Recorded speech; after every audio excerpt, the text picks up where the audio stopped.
নবীর কানে যখন খবর আসছে, নবীজি 1000 সাহাবায়ে কেরামকে নিয়ে এবার যুদ্ধের ময়দানে উহুদের দিকে রওনা দিয়েছে। কন্যা সুবহানাল্লাহ। আমার মায়েরা লক্ষ্য করে দেখুন, আল্লাহর নবী বিশ্ব নবী রাহমাতুল লিল আলামিনের কানে সংবাদ পৌঁছে গিয়েছে, বেঈমান কাফেররা সকলে একত্রিত হয়ে উহুদের ময়দানের দিকে রওনা দিয়েছে, যুদ্ধের ময়দানে রওনা দিয়েছে। আল্লাহর নবী বিশ্ব নবী রাহমাতুল লিল আলামিন 1000 সাহাবায়ে কেরামকে নিয়ে এবার যুদ্ধ করার জন্য উহুদের ময়দানে রওনা দিয়েছে। 1000-এর ভিতরে 300 জন সাহাবী ছিল, 300 জন ছিল মুনাফিক। মুনাফিক কাকে বলা হয়? যারা মুখে বলে একটা, অন্তরে আরেকটা। কথা বলেন ঠিক কিনা? মুনাফিক হলো যাদের অন্তরে একটা, মুখে আরেকটা। যারা মানুষের সামনে আসলে বলে এক কথা, পিছনে গেলে বলে আরেক কথা। হুজুরদের সামনে আসলে, আলেম ওলামাদের সামনে আসলে বলে এক কথা, আলেমদের পিছনে গেলে বলে আরেক কথা। ওরাই হলো মুনাফিক।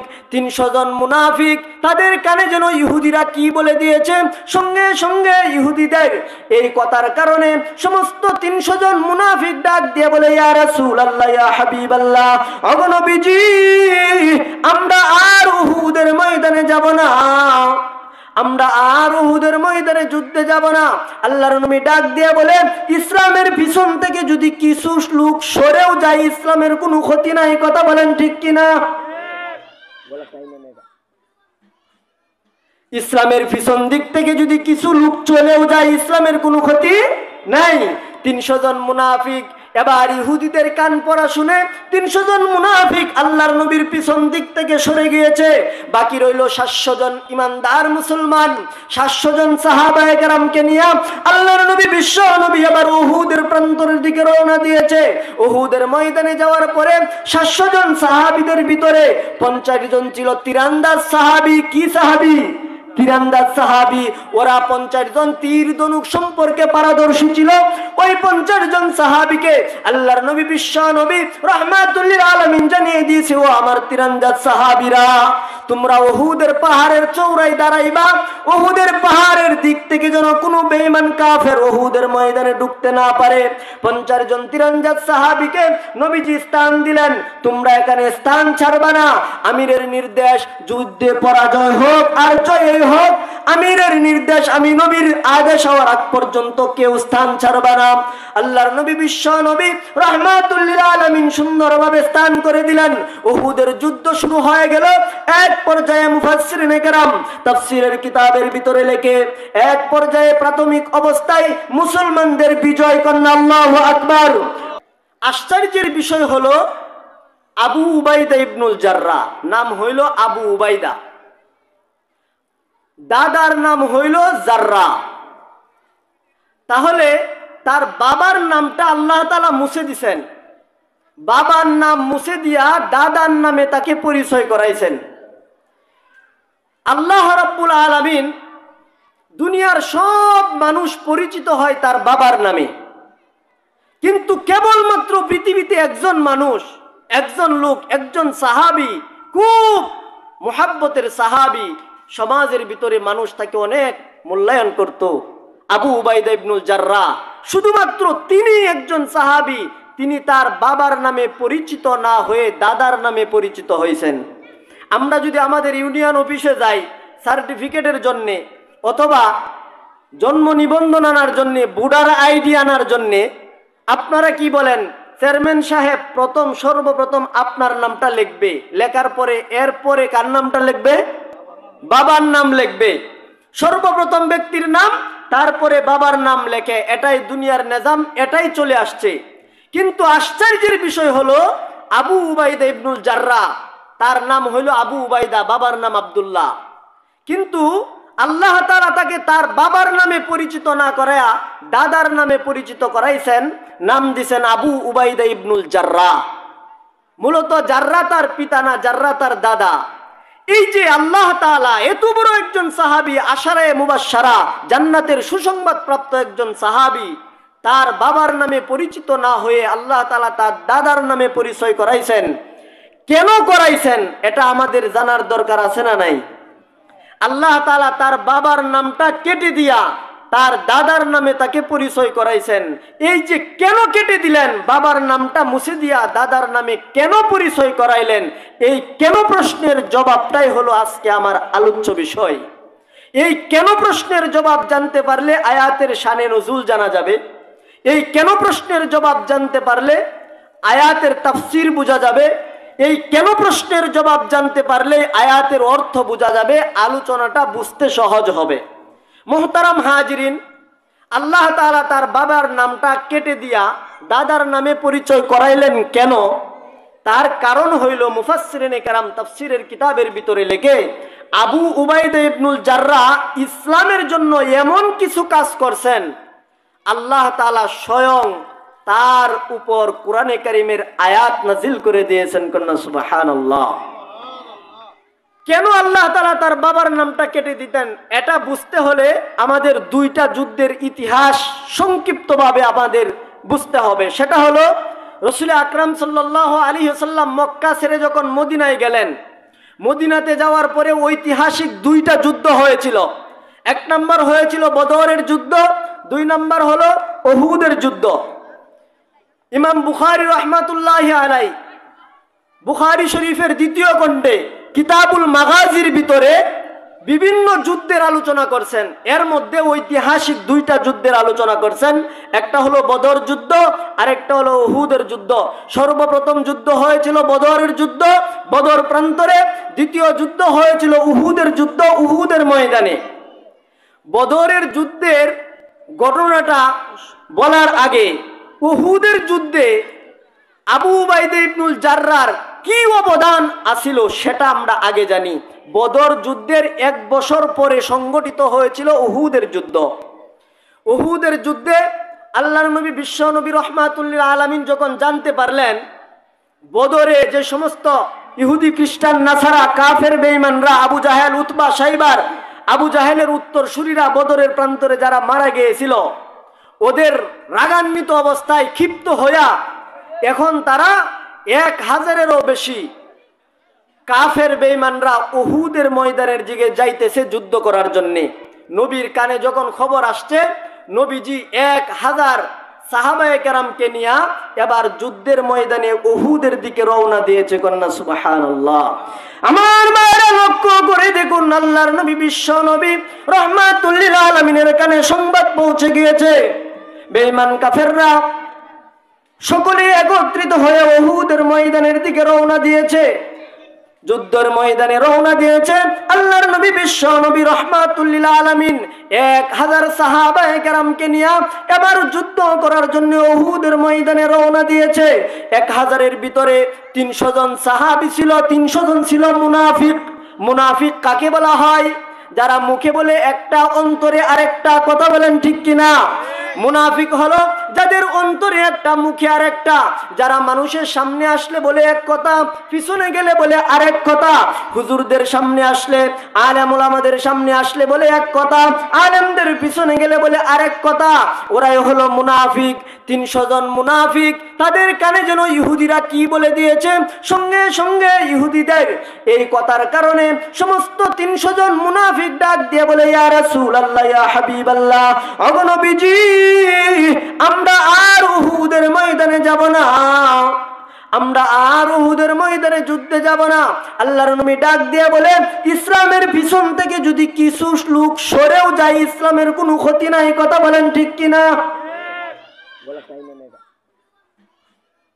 ইসলামের পিছন দিক থেকে যদি কিছু লোক চলেও যায়, ইসলামের কোনো ক্ষতি নাই। 300 জন মুনাফিক এবার ইহুদিদের কান পড়া শুনে 300 জন মুনাফিক আল্লাহর নবীর পিছন দিক থেকে সরে গিয়েছে। বাকি রইল 700 জন ইমানদার মুসলমান। 700 জন সাহাবায়ে কেরামকে নিয়ে আল্লাহর নবী বিশ্ব নবী এবার উহুদের প্রান্তরের দিকে রওনা দিয়েছে। উহুদের ময়দানে যাওয়ার পরে 700 জন সাহাবীদের ভিতরে 50 জন ছিল তীরন্দাজ সাহাবী। কি সাহাবী? তীরন্দাজ সাহাবী, ওরা 50 জন তীর ধনুক সম্পর্কে পারদর্শী ছিল। ওই 50 জন সাহাবীকে আল্লাহর নবী বিশ্ব নবী রাহমাতুল লিল আলামিন জানিয়ে দিয়েছে, ও আমার তীরন্দাজ সাহাবীরা, তোমরা উহুদের পাহাড়ের চৌড়ায় দাঁড়াইবা। উহুদের পাহাড়ের দিক থেকে যেন কোনো বেঈমান কাফের উহুদের ময়দানে ঢুকতে না পারে।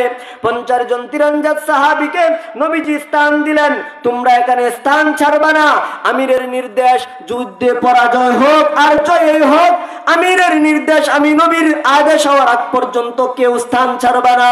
আল্লাহর নবী বিশ্ব নবী রাহমাতুল লিল আলামিন সুন্দরভাবে স্থান করে দিলেন। উহুদের যুদ্ধ শুরু হয়ে গেল।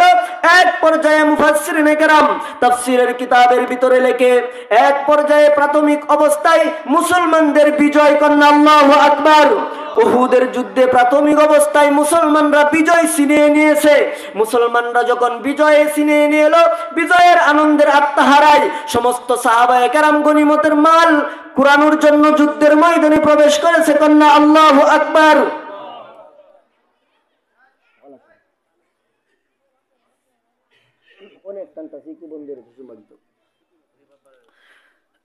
সমস্ত সাহাবায়ে কেরাম যুদ্ধের ময়দানে যখন যুদ্ধ করতেছে, যুদ্ধ যখন করা শুরু করে দিল, এক পর্যায়ে ইমাম বুখারী রাহমাতুল্লাহ আলাইহি বলেন, প্রাথমিক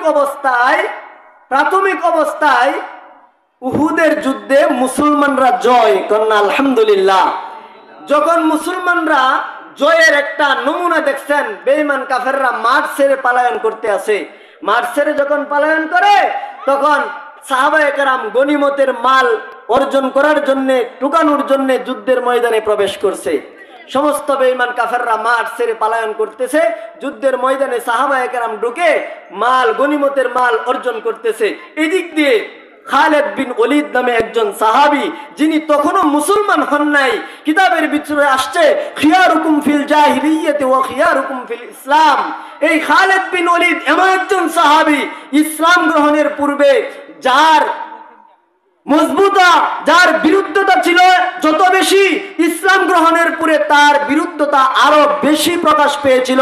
এই খালিদ বিন ওলীদ সেই ইহুদিদেরকে ডাক দিয়ে বলে, ও ইহুদি খ্রিস্টানেরা, ও মুসলমানের যে অবস্থা এখন উহুদের ময়দানে হয়েছে, যদি আমি খালিদ বিন ওলীদের সাথে, তোমরা কিছু সংখ্যক বেঈমান কাফের আমার সাথে চলো, আমি মনে করি উহুদের ময়দানে আমি খালিদের নেতৃত্বে, খালিদ বিন ওলীদের নেতৃত্বে যদি যাও, তাহলে মুসলমানরা আর জয় ছিনিয়ে নিতে পারবে না, মুসলমানদের পরাজয় হবে। মুহতারাম হাজরিন, সঙ্গে সঙ্গে খালিদ বিন ওলীদের নেতৃত্বে উহুদের ময়দানে যখন কিছু সংখ্যক কাফের ঢুকে পড়েছে, আর ঢোকার পরে যখন ইহুদি খ্রিস্টান নাসারা, সেই কাফের বেঈমানরা খালিদ বিন ওলীদের নেতৃত্বে যখন উহুদের প্রান্তরে ঢুকলো, ঢুকার সঙ্গে সঙ্গে চিত্রটা পরিবর্তন হয়ে গেছে। চিত্র পরিবর্তন হয়ে গিয়া কি শুরু হয়ে গেল, আবার দেখা যাইতেছে পাহাড়ের চূড়া দিয়া বেঈমান কাফেররা উহুদের ময়দানে ঢুকে পড়েছে। উহুদের ময়দানে ঢুকার পরে মুসলমানের বিজয় যে প্রাথমিক অবস্থায় ছিল, বিজয়টা আর ধরে রাখতে পারলো না আমিরের নির্দেশ না মানার কারণে। নবীজি বলছিলেন, মুসলমানের জয় হোক আর পরাজয় হোক, তোমরা কিন্তু স্থান ছাড়বা না। সঙ্গে সঙ্গে চিত্রটা পরিবর্তন হয়ে গেছে, যুদ্ধ শুরু হয়ে গেছে, নিস্তেনাবুদ হয়ে গেছে। এমনকি 10 জন সাহাবী এমন ছিল, আল্লাহর নবীর পাহারাদারের দায়িত্ব ছিল। নবীকে পাহারা দিতেছে 10 জন সাহাবী, যেন বেঈমান কাফেররা আল্লাহর নবীকে আঘাত করতে না পারে। এই 10 জন সাহাবী যখন বেঈমান কাফেররা একে একে আঘাত করতে শুরু করলো, একে একে 10 জন সাহাবী দুনিয়া থেকে শাহাদাতের পেয়ালা পান করে চলে যাচ্ছে। অবশেষে বুখারী রাহমাতুল্লাহি আলাইহি কিতাবুল মাগাজির ভিতরে লেখেন, 2 জন সাহাবী বাকি আছে, 8 জন শহীদ হয়ে গেছে। একজনের নাম হলো হযরতে আবু তালহা রাদিয়াল্লাহু তাআলা, দ্বিতীয় জন হলেন আবু দুজানা রাদিয়াল্লাহু তাআলা। এই 2 জন সাহাবী আবু তালহা রাদিয়াল্লাহু তাআলা নবীর সামনে গিয়ে বলে, নবী গো, আপনি আমি আবু তালহার বুকে আসুন, কাফেররা আঘাত করবে, আমার শরীরে করবে, কাফেররা আমার শরীরে আঘাত করবে, আমি কাতাদার শরীরে এক ফুটা রক্ত থাকা অবস্থায় আপনি নবীর গায়ে আঘাত করতে দিব না। এক পর্যায়ে হযরতে কাতাদা রাদিয়াল্লাহু তাআলা দুনিয়া থেকে বিদায় নিয়ে গেছেন। বাকি আছেন একজন সাহাবী হযরতে আবু দুজানা রাদিয়াল্লাহু তাআলা। আবু দুজানা রাদিয়াল্লাহু তাআলা নবীর সামনে গিয়ে বলে, ইয়া রাসূলুল্লাহ, ইয়া হাবিবাল্লাহ, সমস্ত সাহাবায়ে কেরাম শাহাদাতের পেয়ালা পান করে দুনিয়া থেকে চলে যাচ্ছে, আমি আবু দুজানা যতক্ষণ পর্যন্ত দুনিয়াতে থাকি আমি আপনার শরীরে কাফেরদের আঘাত দেখতে চাই না। আপনি আমার বুকে চলে আসুন, কাফেররা আমার বুকে আঘাত করবে, কাফেররা আমার পিছনে আঘাত করবে, এক পর্যায়ে শহীদ হয়ে যাব, এরপরে আমি আবু দুজানা আপনার শরীরে আঘাত করতে দিব না। মুহতারাম হাজিরিন, একটা পর্যায়ে আবু দুজানা রাদিয়াল্লাহু তাআলা সাহাবী দুনিয়া থেকে বিদায় হয়ে গেছেন। এখন কাফেরদের আসল টার্গেট, মেইন টার্গেট আমার আপনার নবীকে দুনিয়া থেকে বিদায় করে দিবে। আমি আপনাদের কাছে জানতে চাই, আমার আপনার নবীর হেফাজতের দায়িত্ব নিয়েছেন কে? আরো জোরে বলেন কে? আল্লাহর নবীর হেফাজতের দায়িত্ব নিয়েছেন আল্লাহ।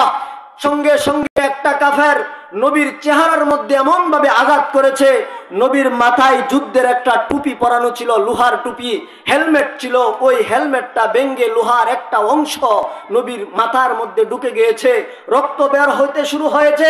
আরেকটা কাফের নবীর মুখের মধ্যে আঘাত করেছে, নবীর দুইটা দাঁত শহীদ হয়ে গেছে। আরেকটা কাফের নবীর চেহারায় আঘাত করেছে, চেহারা থেকে রক্ত বের হওয়া শুরু হয়েছে। মুফাসসিরিনে কেরাম বলেন, আল্লাহর নবী, বিশ্ব নবী রাহমাতুল লিল আলামিনের চেহারার মধ্যে তিনটা আঘাত, নবীজি বেহুশ হয়ে গর্তের মধ্যে পড়ে গেছেন। সুযোগ পাইছে শয়তান।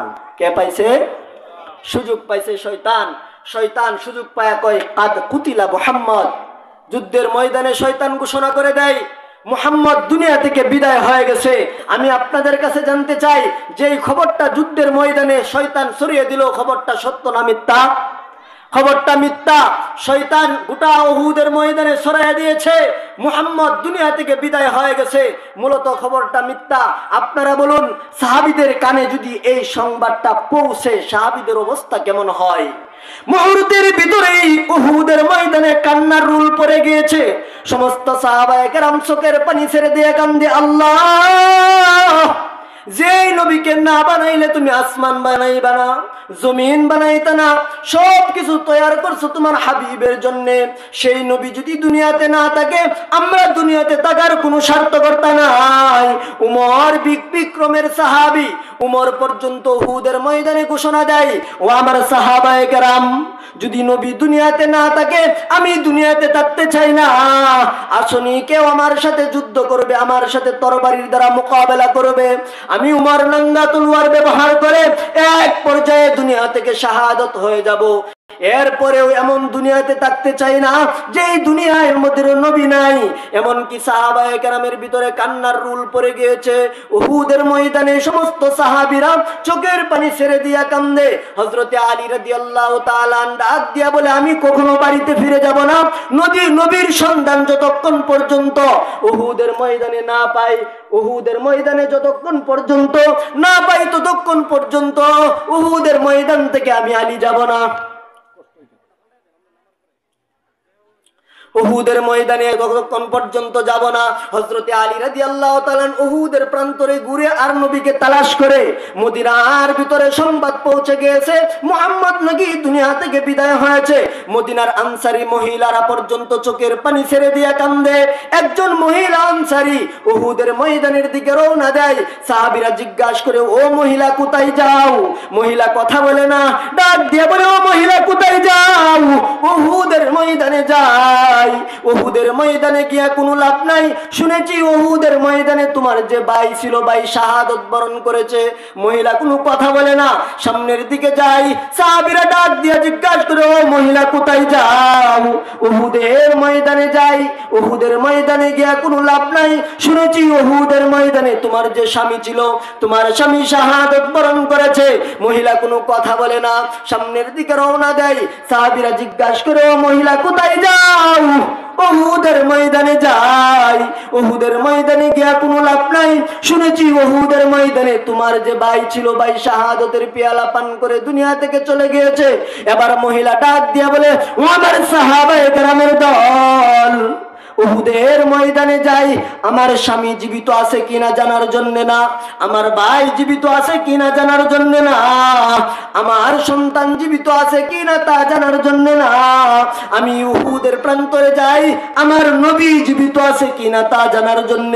আমি আমার উহুদের ময়দানে গিয়া যদি আমার নবীর চেহারায় আনোয়ার এক নজর দেখতে পারি, স্বামী হারাইয়া যেই ব্যথা, সন্তান হারাইয়া যেই ব্যথা, ভাই হারাইয়া যেই ব্যথা বুকে আছে, নবীর চেহারা দেখা মাত্রই ওই ব্যথা আমার মুছে যাবে। কন্যা সুবহানাল্লাহ। মুহতারাম হাজিরিন, গোটা মক্কা মদিনার ভিতরে কান্নার রুল পড়ে গিয়েছে, নবী নাকি দুনিয়া থেকে শাহাদত বরণ করে চলে গেছে। হযরতে আলী মনে মনে প্রতিজ্ঞা করলেন, আমি আর উহুদের ময়দানে থাকবো না যতক্ষণ পর্যন্ত নবীকে তালাশ না করি, আমি আর ফিরে যাব না। উহুদের ময়দান থেকে তালাশ শুরু করে দিয়েছে। এক পর্যায়ে হযরতে আলী রাদিয়াল্লাহু তাআলা গিয়া দেখে নবী একটা গর্তের ভিতরে বেহুশ অবস্থায় পড়ে আছে। নবীর কাছে গিয়া হযরতে আলী ডাক দিয়া বলে, ইয়া রাসূলুল্লাহ, ইয়া হাবিবাল্লাহ, এই জমিনওয়ালার কি হবে, এই জাতির কি হবে, যেই জাতি আল্লাহর পরে যার স্থান, নবীকে যারা আঘাত করে, নবীকে যারা হত্যা করে, নবীকে যারা রক্তাক্ত করে, এই জমিনওয়ালার কি হবে। সঙ্গে সঙ্গে আল্লাহর নবী, বিশ্ব নবী ডাক দিয়ে বলে, আলী চিন্তা করিও না, ঘাবড়াইও না, যেই জমিনে আমার রক্ত পড়ে গেছে, যেই জমিনে আমি বিশ্ব নবীর রক্ত পড়ে গেছে, ওই জমিনে ইসলামের বিপ্লব কায়েম হবে। জোরে বলেন আল্লাহু আকবার। হযরতে আলী রাদিয়াল্লাহু তাআলা নবীকে গর্ত থেকে টান দিয়া ধরে উঠাইছেন। উঠানোর পরে গোটা উহুদের প্রান্তরে খবরটা ছড়িয়ে গেছে। একটু আগে যে খবরটা গিয়েছে, এই খবরটা সত্য না মিথ্যা, কথা বলেন ঠিক কিনা? সাহাবায়ে কেরামের প্রাণটা ফিরে আসলো। সাহাবায়ে কেরামের প্রাণ যখন ফিরে আসলো, হযরতে আবু বকর খবর পায়া নবীর কাছে আসলেন। আয়েশা দেখেন নবীর অবস্থা খুব খারাপ, একই জায়গায় তিনটা ইনজুরি, তিনটা আঘাত, মাথার ভিতরে যেই লোহার অংশ ঢুকছে ওই টুকরা যদি বের না করা হয় নবীকে বাঁচানো অসম্ভব হয়ে যাবে। আবু বকর চিন্তা করলেন এই লোহার টুকরাটা বের করতে হবে, আবার একটারে যদি বের করা না যায় তাহলে বারবার নবীকে আঘাত দেওয়া যাবে না। এই কথা চিন্তা করে হযরতে আবু বকর রাদিয়াল্লাহু তাআলা নবীর কাছে গেলেন। সঙ্গে সঙ্গে পিছন দিক থেকে একটা আওয়াজ আসতেছে, আবু বকর, এই কাজ যদি নবীর মাথা থেকে লোহার টুকরা বের করতে হয়, আমি আবু উবাইদা ইবনুল জাররাহ ছাড়া এই কাজ কেউ পারবে না। আল্লাহু আকবার। আবু উবাইদা ইবনুল জাররাহ রাদিয়াল্লাহু তাআলা ডাক দিয়ে বলে, আবু বকর, নবীর মাথার ভিতর থেকে লোহার টুকরা বের করতে একমাত্র আমি আবু উবাইদা ইবনুল জাররাহর পক্ষে সম্ভব। সঙ্গে সঙ্গে আবু উবাইদা ইবনুল জাররাহ নিজের জানকে বাজি রেখে দুইটা হাত মাটিতে টেক দিয়ে দুয়ার দাঁতের দুই দাঁত দিয়া এমন ভাবে নবীর মাথা থেকে লোহার টুকরাটা টান দিলেন। কিতাবের ভিতরে আসছে, মুহাদ্দিসিনে কেরাম কিতাবের ভিতরে লেখেন, ইমাম বুখারী রাহমাতুল্লাহি আলাইহি বুখারী শরীফের ভিতরে লেখেন, হযরতে আবু দুজানা হযরতে তালহা রাদিয়াল্লাহু তাআলা এমন ভাবে টান দিলেন, সঙ্গে সঙ্গে লোহার টুকরা নবীর মাথা থেকে বের হয়ে আসছে, কিন্তু আবু উবাইদা ইবনুল জাররাহর দুইটা দাঁত জমিনে পড়ে গিয়েছে। সঙ্গে সঙ্গে দুইটা দাঁত পড়ে যাওয়ার পরে আজান দেয়া দিবে ইনশাআল্লাহ, 5 মিনিটের ভিতরে ছেড়ে দিচ্ছি। আজানের পরপরে জামাত শুরু হবে। আবু উবাইদা ইবনুল জাররাহ টান দিছেন, লোহার টুকরা বের হয়ে আসছে, কিন্তু দুইটা দাঁত জমিনে পড়ে গেছে। মুহতারাম হাজিরিন, নবী ডাক দিয়ে বলে, আবু উবাইদা ইবনুল জাররাহ, তুমি না কতই কষ্ট করছো ইসলামের জন্য, আমাকে মুহাব্বত করে তোমার দুইটা দাঁত শহীদ করে দিয়েছো। সংক্ষিপ্ত ঘটনা, উহুদ যুদ্ধ বলা মুখ্য উদ্দেশ্য না, উদ্দেশ্য হলো মূল আয়াতে তাফসিরে ফিরে যাওয়া। আবু উবাইদা ইবনুল জাররাহ বদর উহুদের যুদ্ধে কি পরিমাণে অবদান রাখছেন, দুইটা দাঁত পর্যন্ত শহীদ করে দিয়েছেন। আসুন, বদর যুদ্ধের 1 বছর আগে হয়েছিল, উহুদের যুদ্ধের 1 বছর আগে হয়েছিল বদরের যুদ্ধ। ওই বদরের যুদ্ধে আবু উবাইদা ইবনুল জাররাহ এমন কাজ করছে যার কারণে আল্লাহ তাআলা তার বাবার নামটা কেটে দিয়া দাদার নামে তাকে পরিচয় করাইছে। সুবহানাল্লাহ। আবু উবাইদা ইবনুল জাররাহ বদর যুদ্ধে কি কাজ করছেন? বদরের যুদ্ধে মুসলমানদের সংখ্যা ছিল 313 জন, আর বেঈমান কাফেরদের সংখ্যা ছিল 1000-এরও বেশি। 313 জন মুসলমানকে নিয়ে আল্লাহর নবী বিশ্ব নবী রহমাতুল্লাহ আলামিন বদরের প্রান্তরে গেছেন। ওই দিক দিয়ে বেঈমান কাফেররা 1000 তার চেয়েও বেশি, তারা অস্ত্র নিয়ে সবাই বদরের প্রান্তরে হাজির। মুফাসসিরিনে কেরাম কিতাবের ভিতরে লেখে এক পর্যায়ে বদরের যুদ্ধ সংগঠিত হয়েছে। বদরের যুদ্ধ যখন সংগঠিত হয়েছে, বদরের যুদ্ধ সংগঠিত হওয়ার পরে রাসূল আকরাম সাল্লাল্লাহু আলাইহি সাল্লাম সাহাবায়ে কেরামকে নির্ধারিত স্থান দিলেন। স্থান দেওয়ার পরে বদর যুদ্ধ যখন সংগঠিত হইল, এক পর্যায়ে যুদ্ধ চলতেছে আবু উবাইদা ইবনুল জাররা বলে, আমি বদরের প্রান্তরে তাকায়া দেখি একটা লোক আমার খুব পরিচিত, আমার খুব কাছের মানুষ, আমার একেবারে পরিচিত মানুষ। আমি তাকায়া দেখি লোকটা তরবারি কুশামুক্ত করে নবীর একেবারে কাছাকাছি চলে গেছে, মনে হয় নবীকে তরবারি দ্বারা আঘাত করবে। আমি আবু উবাইদা ইবনুল জাররা আমার স্থান ত্যাগ করে তরবারির কৌশল চালায়া যুদ্ধের ময়দানে আমি ওই লোকটার কাছে গেলাম, সামনাসামনি হয়ে গেলাম। লোকটা আমাকে দেখে খুব রাগান্বিত হইল। রাগান্বিত হওয়ার পরেও আমি বলি, রাগান্বিত হলে লাভ নাই, নবীকে দুনিয়া থেকে বিদায় করে দিবেন আর আমরা ইমানদার মুসলমানরা এখানে দাঁড়ায় থাকবো, তা হতে পারে না। মুফাসসিরিনে কেরাম লেখেন, আবু উবাইদা ইবনুল জাররা তরবারির কৌশল চালায়া লোকটাকে আঘাত করে নাই, লোকটাকে নবীর কাছ থেকে দূরে সরাইয়া দিয়েছেন। দ্বিতীয়বার আবু উবাইদা ইবনুল জাররা বলেন, আমি আমার স্থান থেকে যুদ্ধ করতে আসি। দ্বিতীয়বার আবার দেখি ওই লোকটা আরো বেশি রাগান্বিত হইয়া নবীর কাছাকাছি চলে আসছে, নবীকে হত্যা করবে। আবু উবাইদা ইবনুল জাররা বলেন, আমি আবার দ্বিতীয়বার তার কাছে গেলাম, গিয়ে আবার আমি তরবারির কৌশল চালায়া, লোকটা আমাকে দেখে একেবারে পরিচিত মানুষ, কাছের মানুষ, আমাকে দেখে রাগান্বিত হইল, আমি তাকে বের করে দিলাম। তৃতীয়বার আবার যুদ্ধ করতে আসি, হঠাৎ করে তাকায় দেখি ওই লোকটা আবার নবীর কাছে খুব দ্রুত বেগে তরবারি উন্মুক্ত করে কুশা মুক্ত করে নবীর গর্দানে আঘাত করবে, একেবারে কাছাকাছি চলে গেছে। আমি আবু উবাইদা ইবনুল জাররা বলি, এখন এই লোকটাকে আর ছাড় দেওয়া যাবে না। আমি জলদি করে যুদ্ধের ময়দানে তরবারি চালায়া ওই লোকটার কাছে গেলাম। লোকটা আমাকে দেখে খুব রাগান্বিত হইল। আমি চিন্তা করলাম তৃতীয়বার আর এই কাফেরকে ছাড় দেওয়া যায় না। আবু উবাইদা ইবনুল জাররা বলে, আমি তরবারি উপরের দিকে উঠাইছি, লোকটার গর্দানে আঘাত করব, আঘাত করতে দেরি হয়েছে।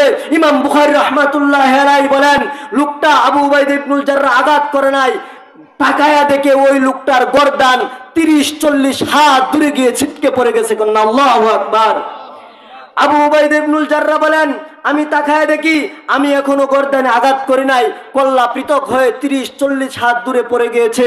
মুহতারাম হাজিরিন, আবু উবাইদা ইবনুল জাররা বলে, এক পর্যায়ে যখন এমন ঘটনা হয়ে গেল, যুদ্ধটা শেষ হয়ে গেল, যুদ্ধের ময়দানে 14 জন মুসলমান শাহাদত বরণ করেছে। আর ওই বদরের যুদ্ধে 70 জন কাফের বেঈমানরা জাহান্নামের সার্টিফিকেট নিয়ে দুনিয়া থেকে বিদায় হয়ে গেছে। যুদ্ধ শেষ। আল্লাহর নবী বিশ্ব নবী রাহমাতুল্লাহ আলামিন সাহাবায়ে কেরামকে ডাক দিয়া বলেন, ও আমার সাহাবায়ে কেরাম, 70 জন যেই বেঈমান কাফের জাহান্নামে চলে গেছে, বদরের যুদ্ধে যারা মারা গেছে, ওদের লাশ আমি নবীর দরবারে হাজির করো। আমার ভাইয়েরা, সংক্ষিপ্ত করে দিলাম, 70টা কাফেরের লাশ তালাশ করে সমস্ত সাহাবায়ে কেরাম নবীর সামনে রাখলেন। আশ্চর্যের বিষয় হলো 69টার মাথার দেহ একসাথে, একটা লাশ এমন পাওয়া গেছে যেটার দেহ আছে মাথা নাই। কথা বলেন ঠিক কিনা? কারণ দেহর সাথে মাথা নাই, পৃথক হয়ে 30-40 গজ দূরে পড়ে আছে। আল্লাহর নবী ডাক দিয়া বলে, মাথা যদি না থাকে, কল্লা না থাকে, লোকটার পরিচয় নির্ণয় করা যাবে না। ও আমার সাহাবায়ে কেরামের দল, তালাশ করো বদরের প্রান্তরে লোকটার কল্লা কোথায় পাওয়া যায়, লোকটার কল্লা কে পৃথক করেছে, তার পরিচয় কি, লোকটার কল্লা কোথায় আছে, তালাশ করে ওই লোকটার দেহর সাথে লাগায়া দাও, তাহলে পরিচয় হয়ে যাবে লোকটাকে।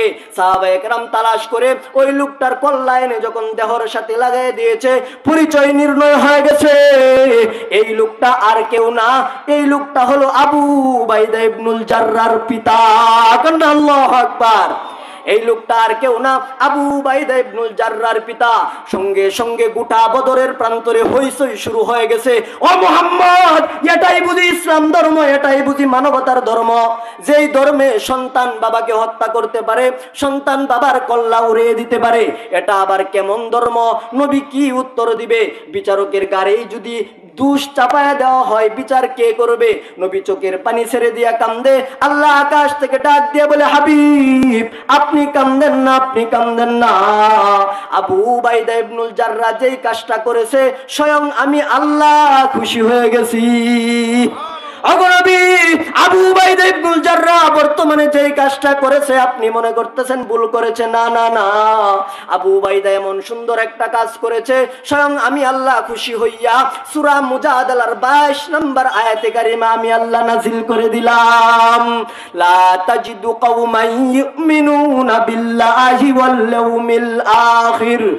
ইয়াউমিল আখির ইওয়াদুনা মান হাদ্দাল্লাহ ওয়া রাসূলাহ। আল্লাহর নবীকে ডাক দিয়া বলে, ওগো নবী, আপনি পৃথিবীতে এমন কোন মুমিন পাবেন না যারা আল্লাহকে বিশ্বাস করে, নবীকে বিশ্বাস করে, পরকালকে বিশ্বাস করে তাদের সামনে আল্লাহ এবং নবীর বিরুদ্ধাচরণ করবে, ওই বিরুদ্ধাচরণকারীর সাথে বন্ধুত্ব স্থাপন করবে, এমন মুমিন আপনি পাবেন না। মুমিনের সামনে যদি আল্লাহ এবং নবীর বিরুদ্ধাচরণ করা হয়, ওয়ালাউ কানু আবাহুম, ওইটা যদি মুমিনের পিতাও হয়, পিতা হইলেও মুমিন ছাড় দিবে না। কথা বলেন ঠিক কিনা? মুমিনের সামনে যদি আল্লাহ এবং রসুলের বিরুদ্ধাচরণ করা হয়, বিরুদ্ধাচারী যে কেউই হোক না কেন, আল্লাহ রাব্বুল আলামিন বলেন মুমিন তাকে ছাড় দিবে না।